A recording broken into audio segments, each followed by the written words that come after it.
History अगर, और जो अर्माडा गाड़ी थी Tata Sierra Sumo was a good vehicle. Mahindra को चूज करना था कि वो फोर्ड के साथ और स्कॉर्पियो बनाने का उन्होंने फैसला किया। सफारी उनके पास थी, सफारी उसको कभी मैच ही नहीं कर पाई, तो उनकी बात चल रही थी महिंद्रा से। छोटी गाड़ियों पे टाटा ने फोकस किया। महिंद्रा अपने आप को एसयूवी में रख के आगे चलता रहा। उन्होंने इंडिगा निकाली, इंडिगो ने वर्ल्ड क्लास इंजन महिंद्रा ने दिए हैं। और जो फिएट का इंजन है that is an outdated engine. 1.5 पे भी टाटा काम कर रहा है। वहीं पे टाटा ने सीधे मारुति को गियरबॉक्स इंपोर्ट होते हैं आफ्टर सेल सर्विस, जिसमें दोनों ही कंपनी बेकार है। तो महिंद्रा एंड टाटा दोनों इंडिया के होम ग्रोन कार मेकर्स हैं और काफी अच्छा परफॉर्म भी कर रहे हैं आजकल। साथ में इनकी जो ब्रीफ हिस्ट्री अगर मैं आपको बताऊं, 25 साल पुरानी हिस्ट्री। तो महिंद्रा तो पहले सबको पता जीप बनाया करता था, जो MM550 jeeps and soft top की जीप्स होती थी। उसके बाद महिंद्रा एंटर किया था अर्माडा गाड़ी से, और जो अर्माडा गाड़ी थी वो एक स्टेप अप था compare to the previous vehicles of Mahindra, क्योंकि उसमें पूरा हार्ड टॉप आपका आया था, स्पीड मीटर अच्छा था, सीट्स अच्छी डिजाइन थी। लेकिन उसे अगर आप आज से कंपेयर करेंगे तो वो बहुत ज्यादा क्रूड एंड ऑब्वियसली इतनी पुरानी बात हो गई। और प्यूजो से उन्होंने इंजन लिया था, उसका काफी नॉइजी इंजन था, ठीक ठाक average performance, bumpy rides, typical मतलब एक बेहतर, आप उसे जीप से बेहतर समझ लीजिए। उस टाइम इंडिया में जीप चलती थी, उससे वो स्टेप अप था। साथ में टाटा मोटर्स की तो गाड़ियां काफी अच्छी रही। वो अलग बात है कि सेल इतनी पिक नहीं कर पाई थी, लेकिन बहुत आइकॉनिक गाड़ियां रही टाटा की उस टाइम पे। तो अगर आप देखेंगे एस्टेट टाटा की आया करती थी, एक टाटा सिएरा जो बहुत लोगों की फेवरेट थी, वो सब गाड़ियां थी उस टाइम टाटा के पास। अर्माडा के आसपास टाटा लेके आया था फिर सुमो अपनी, जो कि एक मास मार्केट कार बनी थी। इश्यूज तो उसमें भी काफी आए थे, लेकिन सुमो की जो ओवरऑल ड्राइवेबिलिटी थी, जो उसका कंफर्ट था, जो उसके लुक्स था, इंटीरियर था, वो अर्माडा से काफी बेहतर था। तो Sumo was a good vehicle by Tata. उसके बाद ये दोनों कंपनीज काफी अलग ट्रैजेक्टरी पे गई हैं। तो जब फोर्ड एंटर हुआ था इंडिया में मिड 90s या लेट 90s के आसपास, तो उनकी बात चल रही थी महिंद्रा से, और महिंद्रा को चूज करना था कि वो फोर्ड के साथ जाए और उनके प्लांट में चीजें बनाए।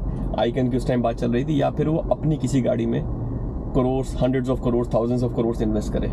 सो महिंद्रा ने चूज किया अपनी गाड़ी पे जाना, कि हम एक अपना मॉडल बनाएंगे। क्योंकि अगर आप गाड़ी का मॉडल कंट्रोल नहीं करते, फिर आप जॉइंट वेंचर भी कंट्रोल नहीं करते। So that might have been the thinking of Mahindra. तो उन्होंने वहाँ पे अपनी गाड़ी बनाने की सोची, और उस टाइम पे स्कॉर्पियो जो गाड़ी थी वो डिवाइस हुई थी सबसे पहले, कि हम एक अपनी एसयूवी बनाएंगे।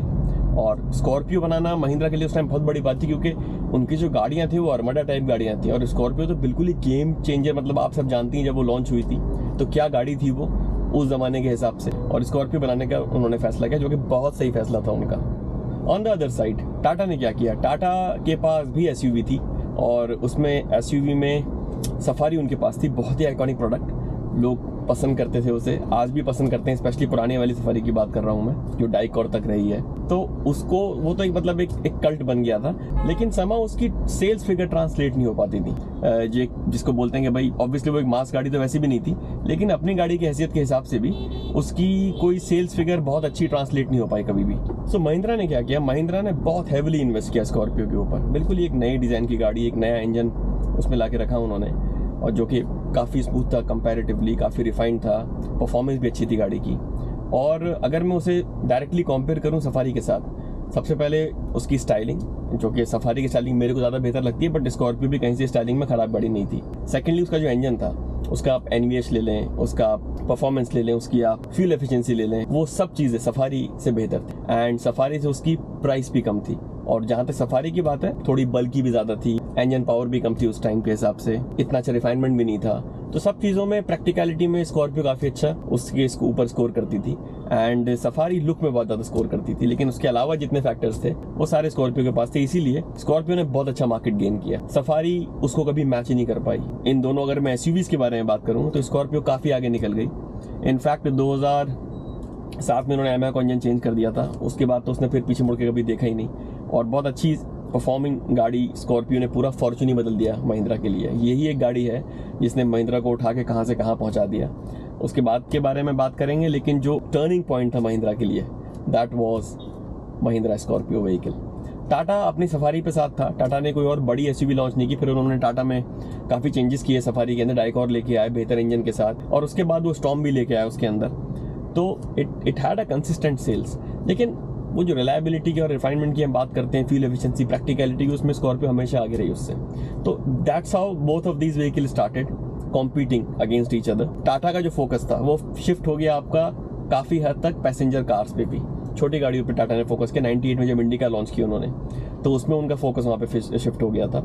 एसयूवीज में था उनका फोकस, बट आई थिंक ज़्यादा उनका फोकस छोटी कार्स में चला गया। उसके साथ साथ टाटा जैसे पैसेंजर कार में शिफ्ट हो रहा था, महिंद्रा ने अपने फोकस रखा अपने कोर इंजन के ऊपर और एसयूवीज के ऊपर, और उनका जो फोकस था वो स्कॉर्पियो के ऊपर था। स्कॉर्पियो में उन्होंने 2007 में एमॉक इंजन चेंज किया, जो कि बिल्कुल ही उसने रेवोल्यूशनाइज कर दिया।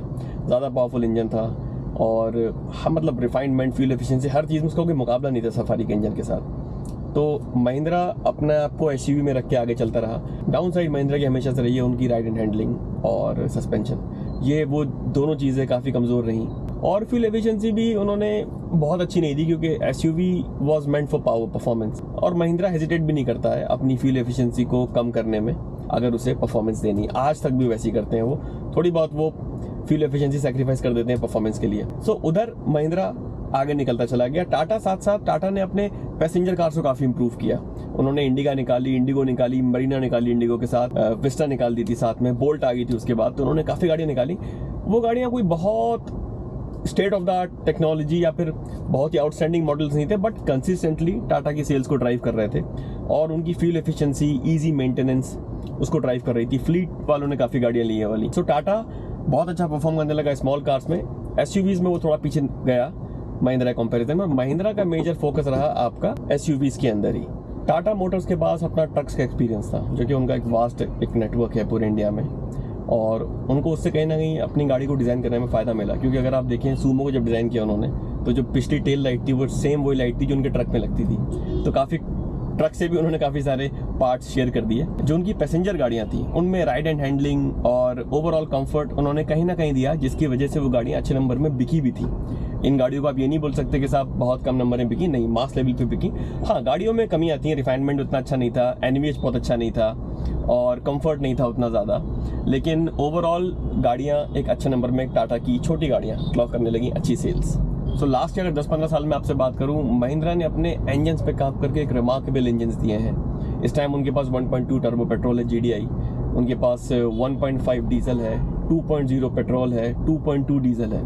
तो उन्होंने ऑलमोस्ट अपनी पूरी रेंज पकड़ रखी है, और 1.5 पेट्रोल भी उनका आने वाला है, वो डेवलपमेंट स्टेज के अंदर है अभी। महिंद्रा का जो रिफाइनमेंट है, परफॉर्मेंस है, ओवरऑल जो महिंद्रा के इंजन्स हैं, स्पेशली डीजल इंजन्स की अगर आपसे बात करूँ, इंक्लूडिंग पेट्रोल भी आप उसमें इंक्लूड कर सकते हैं। इंटरनेशनल स्टैंडर्ड्स के इंजन्स जो हैं, बड़ी ग्लोबल कंपनीज की, चाहे वो फोर्ड हो या कोई हो, महिंद्रा उनमें कहीं से पीछे नहीं है, बल्कि कई कंपनीज से तो आगे भी है।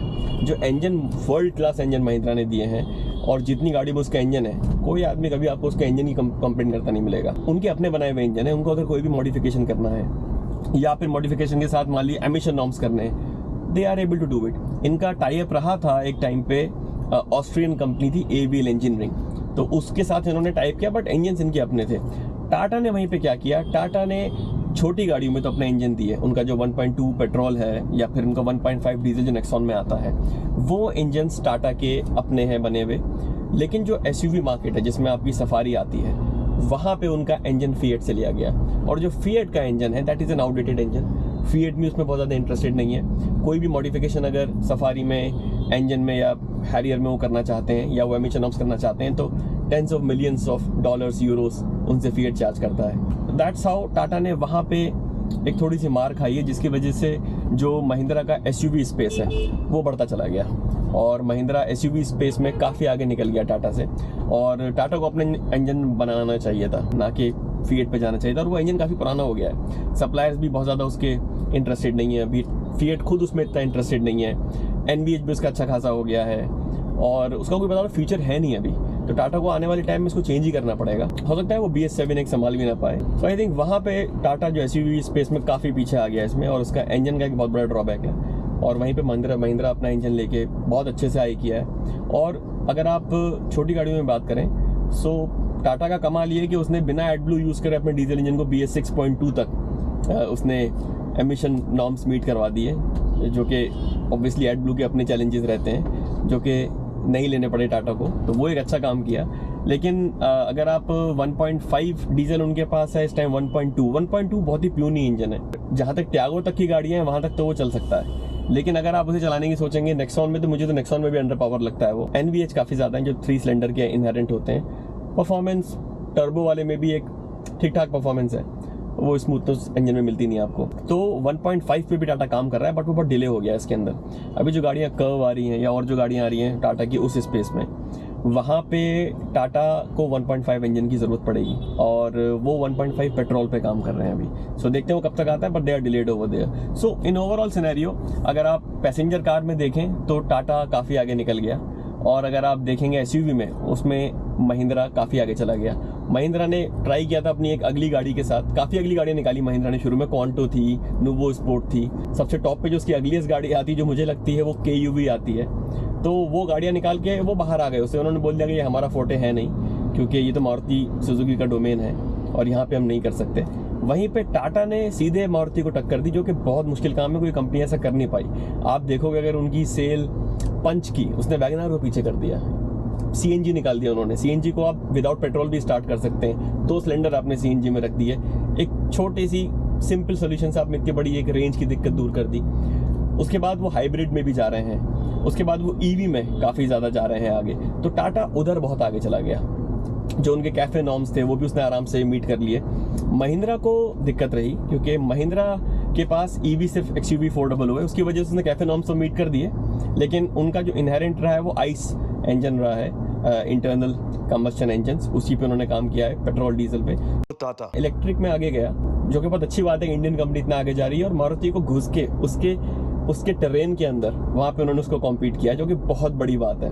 आप उसका चाहे नेक्सॉन ले लें, आप उसके चाहे ट्यागो ले लें, चाहे उसकी आप पंच ले लें, पंच ने तो बहुत ही ज़्यादा अच्छा परफॉर्मेंस किया है। So these things are remarkable about Tata.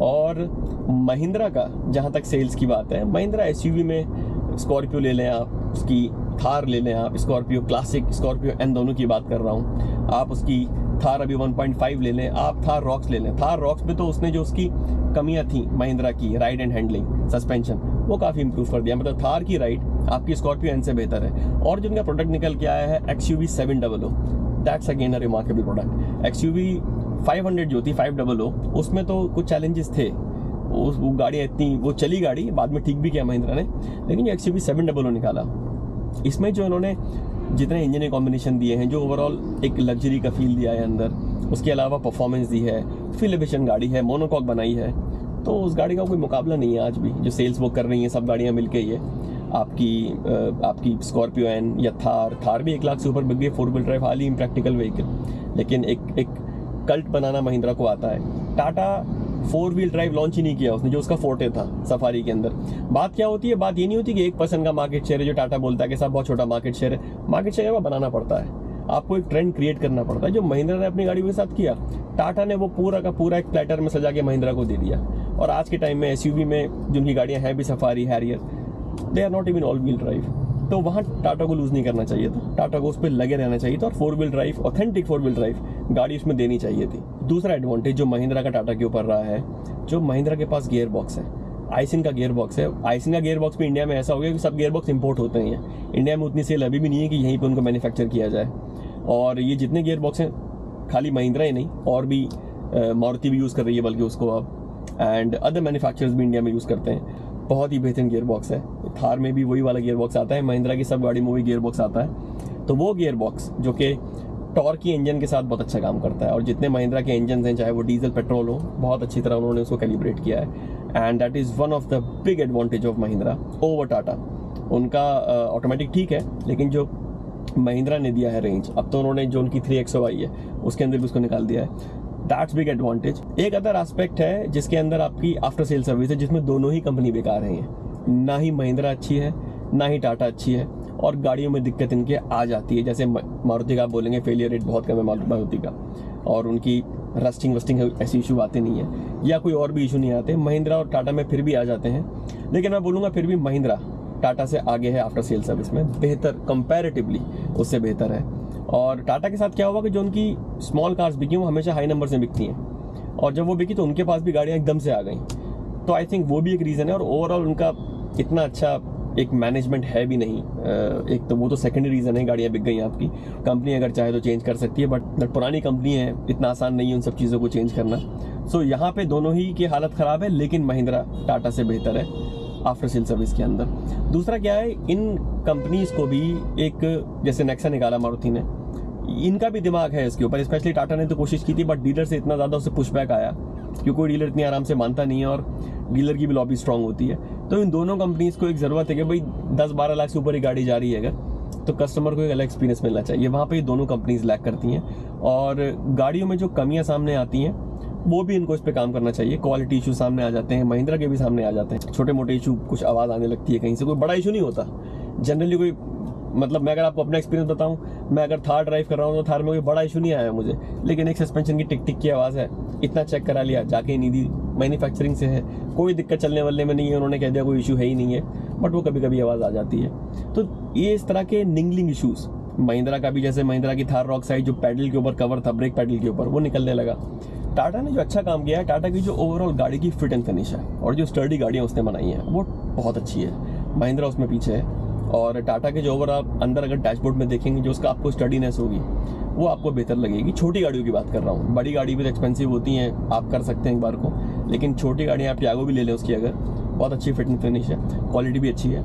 Infotainment system Tata का महिंद्रा से बेहतर है। अभी तो महिंद्रा भी इंप्रूव कर रहा है, थार रॉक के साथ इन्होंने काफ़ी इंप्रूव किया है, लेकिन ओवरऑल जो टियागो में 2017 में इन्होंने हरमन का म्यूजिक सिस्टम लॉन्च किया था उसकी कोई साउंड का जवाब नहीं था, उससे बड़ी बड़ी गाड़ियों को उसने शर्मिंदा कर दिया था, इस तरह का सिस्टम था वो।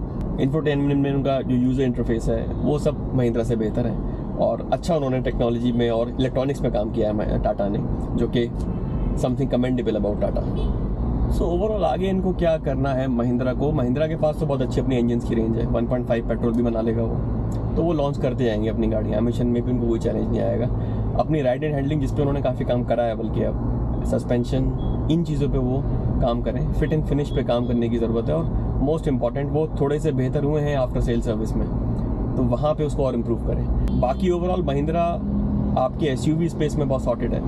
आई डोंट थिंक कि वो इतनी जल्दी अभी स्मॉल कार्स में जाएंगे। हाँ, ये सब 4 मीटर एसयूवीज में तो हैं वो, 3XO उनका एक बहुत अच्छा प्रोडक्ट है, बहुत अच्छा पैकेज है और उसमें भी एक मेन रोल उनका इंजन प्ले कर रहा है एंड उनका गियर बॉक्स प्ले कर रहा है। So that's about Mahindra. Tata की अगर बात करें, टाटा को काम करना पड़ेगा अपने नॉर्मल डीजल पेट्रोल इंजन के ऊपर, ये वहाँ लैग कर रहे हैं। 1.2 में भी इंप्रूवमेंट की ज़रूरत है, 1.5 नया लेके आ रहे हैं जो कि बहुत ज़रूरी है इनके लिए, जिनके अपकमिंग मॉडल्स हैं। 1.5 डीजल इनका फिर भी ठीक इंजन है, that's a good engine. And 2.0 तो पता नहीं एसयूवी स्पेस इन्होंने पूरा छोड़ ही दिया है। ऑब्वियसली 4 व्हील ड्राइव तो अलग चीज़ है, लेकिन जो इनका इंजन है उसको भी इन्हें चेंज करना पड़ेगा, अपडेट भी करना पड़ेगा, क्योंकि पता नहीं फिएट कब तक इस इंजन को चलाएगा और कब तक ये अवेलेबिलिटी इसकी होगी। और महंगा भी पड़ता है काफ़ी, जो रॉयल्टी है, जो उनको चार्जेस देने पड़ते हैं फिएट को हर गाड़ी पे।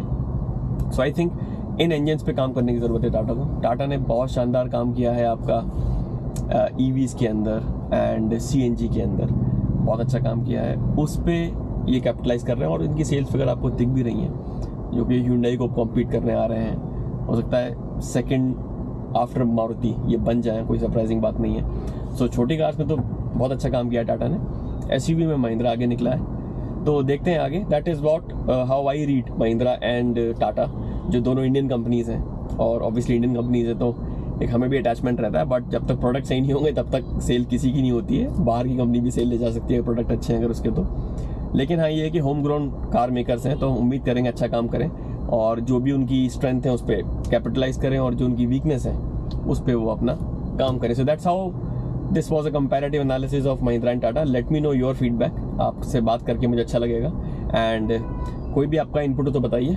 Thank you very much for your time, take care of yourself, bye.